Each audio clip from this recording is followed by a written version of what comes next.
ভাই, কীটনাশক বা সার ওষুধের দাম কমানোর ব্যাপারে আপনাদের কি কথা আছে বলেন তো? মিল্টন বলুন। ভাই, সরকার যদি কৃষকের দিকে একটু সুনজর দেয়, কীটনাশক বা সার এগুলোর দাম যদি একটু কম রাখে, তাহলে অনেক কৃষক উদ্বুদ্ধ হবে এই কৃষিকাজ করার জন্য।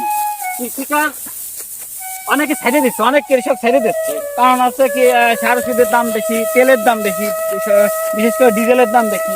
এই দাম বেশি হওয়ার কারণে কৃষক অনেক খরচ করে দেয়। এরপরে কিষানের দাম বেশি, কৃষক দেখা যাচ্ছে হিসাব করে শেষকালে দেখে আমার লস হয়ে যাচ্ছে। এর কারণে ধান চাষ বাদ দিয়ে দিচ্ছে। আর যদি কৃষক ধান চাষ বাদ দিয়ে দেয়, দেখা যাচ্ছে অনেক চাউলের দাম বাইরে যাবে, তখন খাদ্যের সংকট দেখা দেবে। হ্যাঁ, সরকারও দেখা যাচ্ছে সমস্যায় পড়ে যাবে। কিন্তু কৃষকের পাশে এসে সরকারের দাঁড়ানো উচিত। কীটনাশক সার ওষুধের দাম বাড়তি থাকার কারণে কৃষকদের দাবি, সার ওষুধের দাম যদি একটু নিয়ন্ত্রণে আসে তাহলে কৃষক হয়তো ধান বিক্রি করে ন্যায্য মূল্য পাবে, এই দাবি করেন কৃষকরা। এবং ধানে যেন সিন্ডিকেট তৈরি না হয় সেটাও দাবি জানান তারা।